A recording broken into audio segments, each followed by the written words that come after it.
This third Bad Boys film begins with investigators Mike Lowry, Will Smith, and Marcus Burnett, Martin Lawrence, speeding through the roads of Miami with different police following them.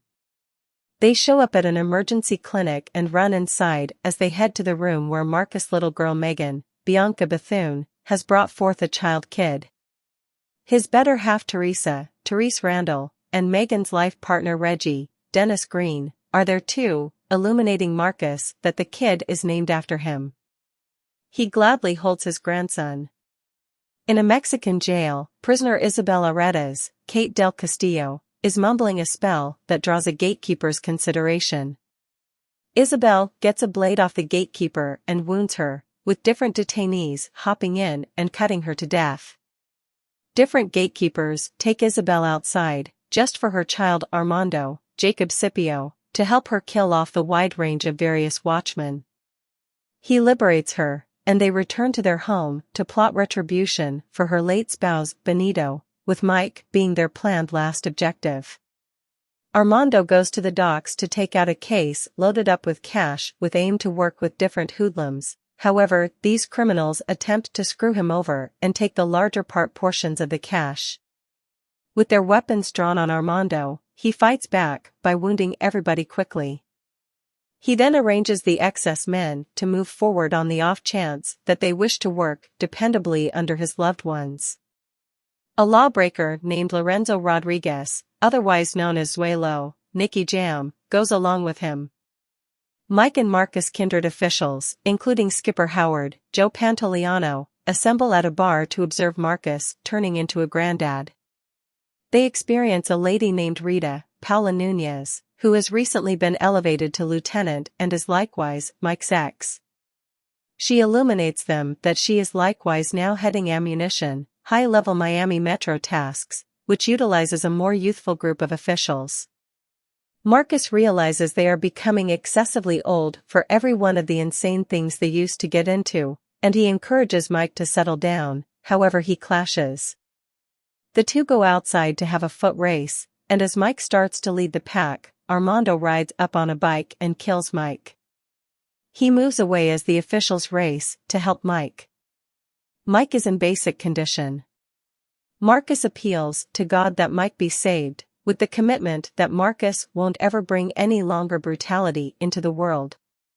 Rita and Howard then request ammunition. Kelly, Vanessa Hudgens, Dorn, Alexander Ludwig, and Rafe, Charles Melton, to give their very best explore Mike's shooter. In the interim, Isabel chides Armando for pursuing Mike unexpectedly early, as she purposely believes him should bite the dust last, with the goal that he endures watching others pass on. They continue to pursue an adjudicator, a criminology expert, and an examiner, killing them all without trying to hide. A half year after the fact, Megan and Reggie get hitched, and Mike has recuperated from his wounds. He conveys a discourse at the wedding before later requesting that Marcus assist him with getting the shooter. However, Marcus denies, dreading another person will get injured, and he demands that he is resigned. In the wake of learning Mike is alert, Armando transfers his body cam film of him shooting Mike. He goes to Rita for help, but on the other hand is met with a similar refusal. Mike volunteers to track down his shooter. He visits a resigned criminal named Manny the Butcher, DJ Khaled, and beats his hand with a mallet until he surrenders the name of a person named Booker Gracie, Rory Markham, who might have data on the proprietor of the bike, and consequently the shooter. Mike goes to Commander Howard, who hesitantly has him oblige ammunition to track down Gracie. Mike rapidly clashes with Rafe since he's a shrewd ass. However, Kelly and Dorn regard Mike's status as a criminal investigator. Mike and the group go to a stockroom where Gracie will make a drop. Mike rapidly gets that Gracie is attempting to rip the folks off and will wind up dead. A shootout starts, and Mike attempts to get Gracie out of there, yet in the wake of fending off different hooligans, Gracie is unceremoniously passed up a blast and is pierced by a forklift. He kicks the bucket before Mike can get any data out of him. Marcus gets a call from a narc named Carver Remy, Evo Nandi, who guarantees that Armando is following him and attempting to kill him. He asks Marcus for help, who then, at that point, attempts to contact Mike. However, he disregards Marcus since he considers him to be a loser. In the end, Mike gets and joins Marcus in going to track down Remy. However, when they get to his lodging, Remy's body hits Marcus, really Teresa's, vehicle. Mike runs into the inn and battles Armando, figuring out how to pull his cover off yet winding up shocked when he sees Armando's face. He figures out how to move away. Mike later joins Howard at a game, where the two bond as Howard communicates his certifiable concern and care for Mike. As they are leaving, a slug strikes Howard in the throat. Armando and Zuelo are behind it, yet since Mike realizes he is on display, he pulls Howard away and stays behind a vehicle, offering Armando no reasonable chance. Mike attempts to restore Howard, however he kicks the bucket. After his memorial service, Marcus formally chooses to join Mike in getting the shooter. Mike and Marcus head out to find an obscure intermediary named Picante Jenkins, Blissful Anderson, for a lead on their shooter. They go into Jenkins' room where he is coked crazy. Marcus attempts to interest him on an individual level, yet it just gets him punched hard. Ammunition before long comes in, with Marcus having called them, and they taste Jenkins to the ground. Subsequent to getting Jenkins' documents, they perceive Zuelo and plan to follow him next. The group goes to a club where they track down Zuelo.